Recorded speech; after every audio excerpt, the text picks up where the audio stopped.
இன்று காலை வந்து திமுக தலைவர் திரு ஸ்டாலின் அவர்கள் வந்து ஒரு அறிக்கை வெளியிட்டிருக்கார். அதாவது 3,70,000 கம்ப்ளைண்ட் வந்திருக்கு.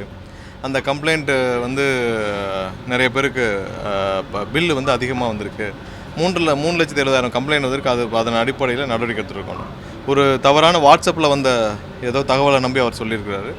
ஸோ இது நிறைய பேர் ஒரு சில சமூக வலைதளங்களில் பில்லு ஹைக்கு நிறைய பேருக்கு அதிகமாக வந்திருக்குன்னு நிறைய இடத்துல வந்தது.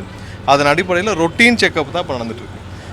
இந்த வருஷமும் கடந்த வருஷம் இதே டைமில் எவ்வளோ தூரம் வந்து 2 மடங்கு 3 மடங்காக பில்கள் எவ்வளோ பேருக்கு வந்திருக்கு. ஏன்னா சம்மர் சீசனில் எல்லோரும் ஏசி யூஸ் பண்ணுவாங்க, அந்த மாதிரி இருக்கும்.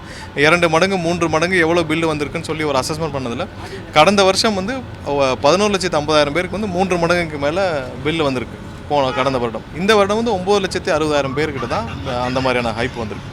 ஸோ ரேஷியோ பார்க்குற போன வருஷத்தை விட இந்த வருஷம் கம்மியாக தான் 2 லட்சம் பேருக்கு கம்மியாக தான் வந்து 2-3 மடங்கு மேலே வந்திருக்கு. அதுலேயும் ஒரு சில பேருக்கு ரொட்டீன் செக்கப், ஏன்னா அது அசஸ்மெண்ட் சரியாக இருக்கா என்னன்னு சொல்லுங்க, ரொட்டீன் செக்கப் தான் பண்ணிகிட்ருக்கு. இவ்வளோ கம்ப்ளைண்ட்லாம் எங்கேயும் வரல, ரொட்டீன் செக்கப் வந்துட்டுருக்கு. யாரெல்லாம் அதை ரைஸ் பண்ணியிருக்காங்களோ அதெல்லாம் பண்ணிகிட்ருக்கோம். அசஸ்மெண்ட்டு எல்லாம் ஏடி லெவலில் ஏஇ லெவலில் ஒரு ரொட்டீன் செக்கப் தான் பண்ணிகிட்ருக்கு. மக்களை குழப்புற விதமாக அந்த அறிக்கையை இன்றைக்கி காலையில் விட்டுருக்காரு. அதாவது அது வரைக்கும் வந்து யாரும் பணம் கட்டுறதுக்குலேருந்து விலக்கு வேணும் அப்படிலாம் கேட்டிருக்காரு. அந்த மாதிரி எந்த கம்ப்ளைண்ட் 3,70,000 கம்ப்ளைண்ட்லாம் வரல. இது வந்து இங்கே இருக்கிற இபிலேருந்து செய்யப்படுற ரொட்டீன் ஒரு செக்கப் தான். அந்த செக்கப்பில் நேற்று இருந்து அவங்க செக்கப் பண்ணிகிட்ருக்காங்க, ஃபுல்லாக செக்கப் பண்ணிகிட்ருக்காங்க. எவ்வளோ தூரம் என்ன இருக்குது அப்படின்னு ரொட்டீனாக தான் நடந்துகிட்ருக்கு. எங்கெங்கெல்லாம் இது இருக்கோ அதெல்லாம் வேலிடேட் பண்ணுறது ரொட்டீன் செக்கப் தான். ஸோ மக்களை தேவையில்லாமல் திரு ஸ்டாலின் அவர்கள் வந்து யாரோ வாட்ஸ்அப்பில் கொடுக்குறத வச்சு தேவையில்லாமல் குழப்ப வேணான்றது தான் சொல்லி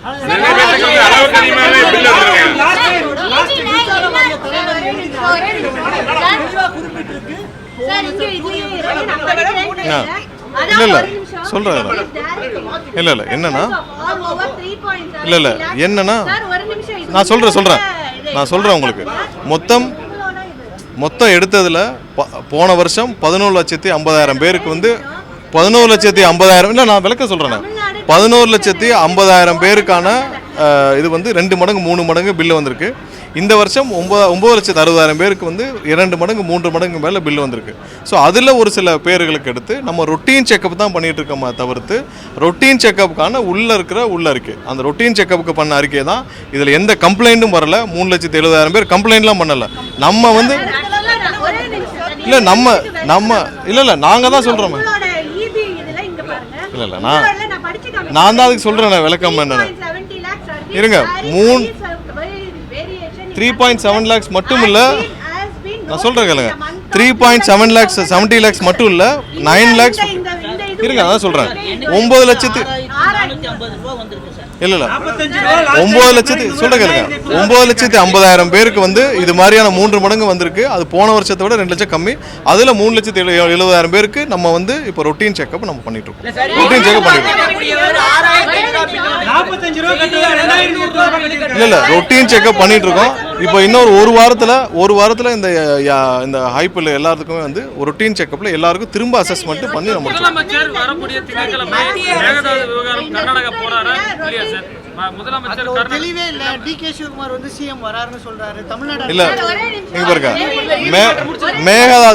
மேகதாது விஷயத்தில் நம்ம ரொம்ப தெளிவாக இருக்கோம். நேற்று கூட வந்து அதிமுக தரப்பில் தேவையில்லாமல் வந்து ஒரு இதை வந்து ஒரு ரிட்டர்னை ஃபைல் பண்ணியிருக்காங்க. அதுவும் திரு அக்ரி கிருஷ்ணமூர்த்தி அவர் தெரிஞ்சு ஃபைல் பண்ணுறாரா தெரியாமல் ஃபைல் பண்ணுறான்னு தெரியல. ஏன்னா சட்டசபையில் அவங்க எல்லாம் இருந்தப்போ தான் அந்த தீர்மானம் நிறைவேற்றப்பட்டுச்சு. தீர்மானம் நிறைவேற்றப்போ அவங்க எல்லாம் அவங்களுடைய அனைத்து எம்எல்ஏக்களும் அங்கே உட்காந்து அவங்க இருக்கிறப்ப தான் அந்த தீர்மானம் நிறைவேற்றப்பட்டுச்சு.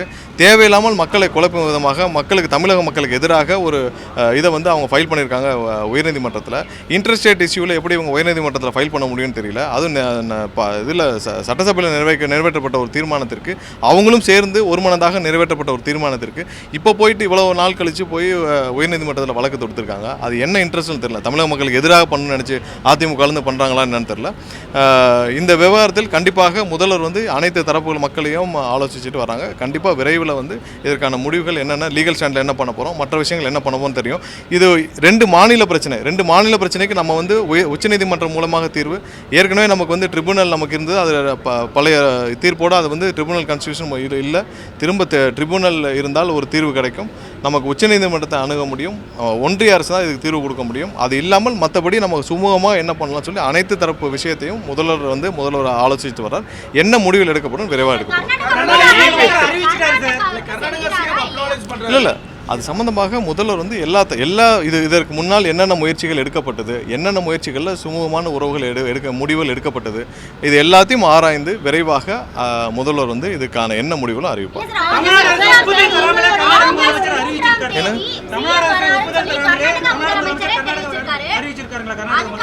இல்லை ஆய்வுகள் எல்லா தரப்புலையும் நடக்கப்படுது. எல்லா தரப்புலையும் ஆய்வுகள் என்னென்ன செய்யலாம், எப்படி செய்யலாம். இப்போ இதில் சம்மந்தப்பட்ட வல்லுநர்கள், லீகல் எக்ஸ்பர்ட்ஸ் எல்லாத்தையும் பேசுகிறாங்க. என்ன பண்ணலாம், இதுக்கு முன்னாடி என்ன முடிவுகள் எடுக்கப்பட்டுச்சு, 20 வருடங்களுக்கு முன்னாடி என்ன எடுக்கப்பட்டுச்சு, 1980 என்ன மாதிரி முடிவுகள் எடுக்கப்பட்டுச்சு, எல்லாத்தையும் ஆய்வு செஞ்சு அந்த வர்ற டிஸ்கஷன்ஸ் தான். பட் இது வரைக்கும்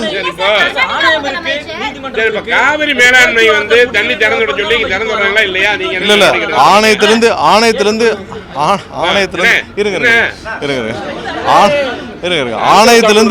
ஆணையத்திலிருந்து கொடுக்கப்படும் விஷயங்கள். இப்போ 3000 ஆணையத்திலிருந்து இவ்வளோ கண்ணாடிகள் நீங்கள் திறக்கணும்னு சொன்னாலே கர்நாடகா ஒத்துக்கொள்ள மாட்டேன்றாங்க. ஸோ அப்போ நம்ம அதுக்கு தகுந்த அடுத்த விஷயத்தை நம்ம பார்க்கணும். நம்ம திரும்ப வந்து உச்சநீதிமன்றத்தை நாட வேண்டும். ஒரு வகையில் லீகலில் நமக்கு வந்து உச்சநீதிமன்றம் மூலமாக நமக்கு வந்து தேவையான நீரை பெற வேண்டும். அடுத்து இதை சரியாக முறையாக செய்து கொடுக்க ஒன்றிய அரசு செய்ய வேண்டும். அவங்களுடைய ஒன்றிய அரசோடைய அமைச்சரை வந்து தவறாக தமிழக மக்களுக்கு எதிராக பேசிட்டு வர்றார். அவருக்கே வந்து கடைசியாக இறுதி தீர்ப்பு உச்சநீதிமன்றத்தில் இறுதி தீர்ப்பில் கீழ்மலை மாநிலங்களுக்கு நீங்கள் அவங்கள கேட்காமல் ஒரு சின்ன ஒரு 0.01 TMC கூட வெளியில் போகக்கூடாது. ஸோ அதுவே புரியாமல் வந்து பாஜகவுடைய அமைச்சரே பேசிட்டு வராரு. அவரே தமிழக மக்களுக்கு எதிராக பேசிட்டு வராரு. அதை கூட கண்டிக்கிறதுக்கு இங்கே யாருக்குமே உரிமை இல்லை. யாருமே வந்து இங்கே இருக்க எதிர்க்கட்சியில் யாரும் வந்து அதை கூட கண்டிக்க மாட்டேங்கிறாங்க. இங்கே இருக்க பாரதிய ஜனதா கட்சியும் கண்டிக்க மாட்டேங்குது, வேற யாரும் கண்டிக்க மாட்டேங்கிறாங்க. கண்டிப்பாக இது வந்து லீகலாக நம்ம வந்து உச்சநீதிமன்றத்தில் தேவையான அளவுக்கு நம்ம என்ன பண்ணணுமோ நம்ம செய்வோம். சீக்கிரம் முதல்வர் அலுவலகத்தில் காவிரி மேலாண்மை வந்து தண்ணியை சொல்லியிருக்காங்க. அவங்க வந்து கர்நாடக அரசு திறக்கிற மாதிரி தெரியல. நீங்க என்ன சட்ட நடவடிக்கை எடுக்க போறீங்க, அது குறித்து இன்னும் ஒரு சில நாட்கள்ல அதுக்கான அறிவிப்புகள் வரும். இல்ல ஒவ்வொரு முறையுமே அவங்க அதான் பண்றாங்க. இதுக்கு என்ன தெளிவான என்ன பிரச்சனை? இப்ப இல்ல எப்பயுமே இங்க பாருங்க, கர்நாடக ஒரு அரசியலே வந்து காவேரி விஷயத்தை வச்சுதான் அவங்களுடைய அரசியலை பண்ணிட்டு இருக்காங்க. இப்போ இல்லை எப்போயுமே அப்படிதான். 30-40 வருஷமா 100 வருஷமா அவங்க கர்நாடகாவோட அரசியலே நம்மளுக்கு வந்து தண்ணீர் கொடுக்க மாட்டோம்ன்ற ஸ்டாண்டில் தான் அவங்களுடைய மொத்த அரசியலும் அடங்கியிருக்கு.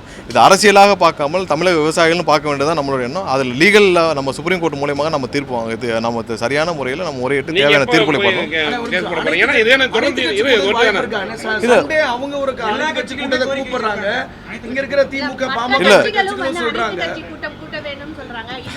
இல்லை எல்லாருக்கும் ஒரே நிமிஷம், நீங்கள் நிறைய கொஸ்டின் ஒரே மாதிரி கேட்குறீங்க. ஒரே நிமிஷம்.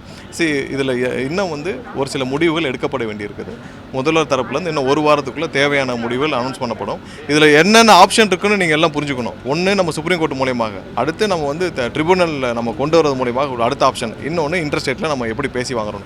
இது 3 ஆப்ஷன். அடுத்ததாக என்ன செய்யணும், அடுத்து அது இல்லாமல் ஒன்றிய அரசுக்கு அழுத்தம் கொடுக்குறது. இது 4 தான் நமக்கு இருக்கிற ஆப்ஷன். இதில் என்ன செய்யணுமோ கண்டிப்பாக முதல்வர்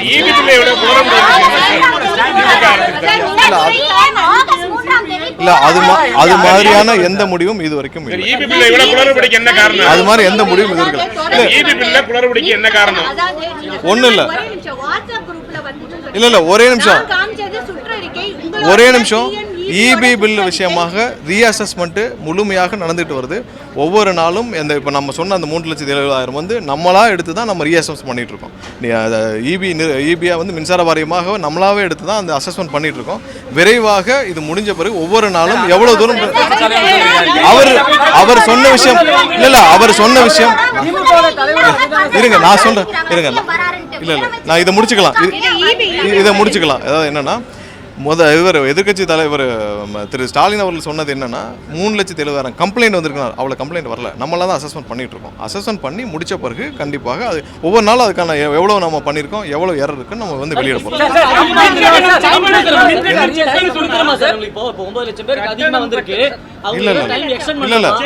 இல்ல அது டெய்லி அதெல்லாம் கிடையாது. எல்லா இடத்துலையும் இல்ல நீங்க யாரோ அதெல்லாம் நீங்க கம்ப்ளைண்ட் கொடுங்க, அதெல்லாம் கண்டிப்பா எடுத்துக்கணும். அந்த மாதிரி எந்த எக்ஸ்டென்ஷன் கிடையாது. அந்த மாதிரி அதுதான் குழப்பற விஷயமாக தான் திரு ஸ்டாலின் அவர்கள் கொடுத்திருக்காரு. அது இந்த மாதிரி எந்த எக்ஸ்டென்ஷன்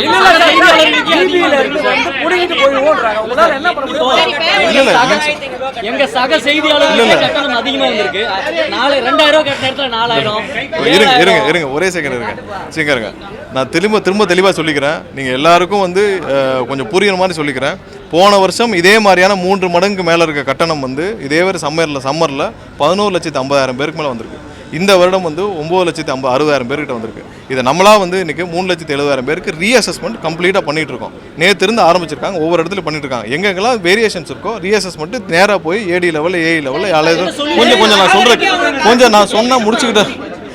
ரீஅசஸ்மெண்ட் 1 வீக்கில் முடிச்சிடும். இதில் எந்த இடத்துலையும் பிள்ளை இருக்க மாதிரி தெரியல. அடுத்த மாதம் கட்டணத்துக்குள்ளே இந்த 1 வீக்கில் எங்கெங்கே நேற்று இருந்து எல்லாம் ஸ்டார்ட் பண்ணி ஒவ்வொரு நாளும் அதுக்கான ரீஅசஸ்மெண்ட் பண்ணி முடிச்சுட்டு இருக்காங்க. அங்கேயே ரீஅசஸ்மெண்ட் பண்ணி அங்கேயே அட்ஜஸ்ட்மெண்ட்ஸ் பண்ணி முடிச்சிடும். சொன்னேன் என்ன பாருங்க, அங்கே போய் ரீஅசஸ்மெண்ட் பண்ணுறதுல அங்கேயே போய் ரீஅசஸ்மெண்ட் பண்ணி என்ட்ரி பண்ணி முடிக்க போகிறாங்க. இவ்வளோ தான் இதில் ப்ராப்ளம். வேறு ஏதாவது சரி, இப்போ நான் சொன்னதில் எல்லாருக்கும் புரிஞ்சதில்ல.